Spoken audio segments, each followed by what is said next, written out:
One of the things, I think this is the case anyways, I think people are always looking for an excuse to have their character corrupted. Because if your character is corrupted, then you get to lie, and you get to cheat, and you get to steal, and you get to betray, and you get to act resentfully, and you get to do nothing. And that's all easy. It's easier to lie than to tell the truth. It's easier to do nothing than to do something. So there's always part of you thinking, well, I need a justification for being useless and horrible, because that'd be a lot less work. So you've got to handle the negative. Here's what part of it is. It's called the Great War Between Good and Evil. Mr. Reynolds and I are working on a new book this year called The Great War Between Good and Evil. And there is a war on. The minute you were born, you got involved in the war between good and evil, between darkness and light, between negative and positive, between evil and good, between tyranny and democracy, between weeds and human activity. I mean, the war is on. So then what's necessary is a system in which the good side is always winning, but never is the winner. Where the evil side is always losing, but never is the loser.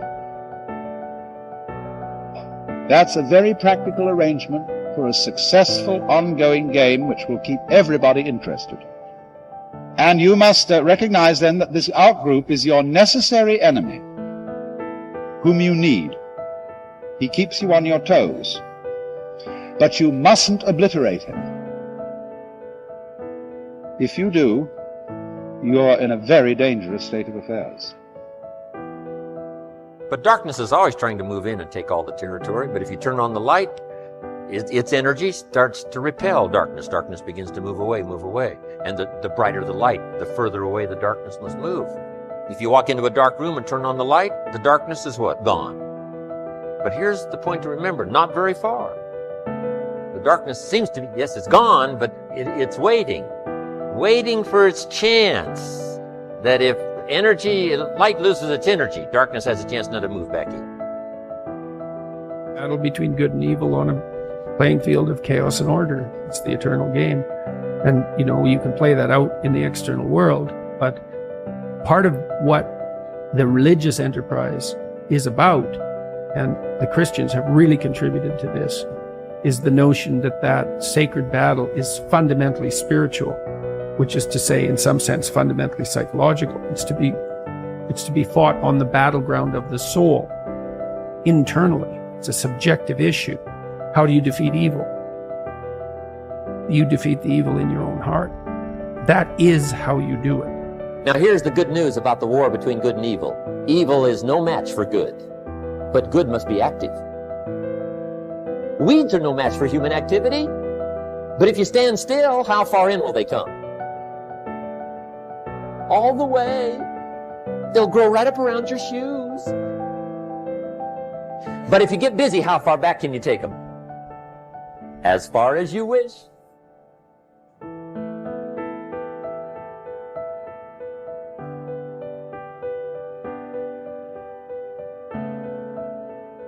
If you think that compassion makes you weak, you are wrong. Compassion may cause a person to sacrifice his life to save other people. And we have to redefine what is compassion. It's very powerful. And we have to embody that kind of energy in our daily life. We have to re-educate people about this. You have to show what compassion can achieve.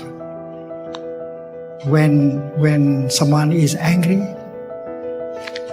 he's being burned by the fire of anger. And if he knows how to practice compassion, anger will die down very quickly, and he looks much better, much more beautiful, much more attractive. And that is why we have to exemplify, embody that practice of compassion in order to persuade other people to do the same. Compassion helps us to sleep well. Compassion protects us better than guns and bombs and money. Many of us think that we are safer if you have more money, but you can lose your money very easily. But compassion is a kind of energy that can help protect you much more effectively than money. And compassion help you to relax. And your body has more capacity to heal itself. Compassion help you to be pleasant, to be loving, and you can restore communication with the other person easily if you have compassion in yourself. You understand the other person. Your compassion can help you do your business better because you are in good relationship with other people, including your employees. So you can list a lot of qualities of compassion, and we should have a man, a woman, a community of men and women practicing compassion like that, in order to show people that compassion is something very powerful.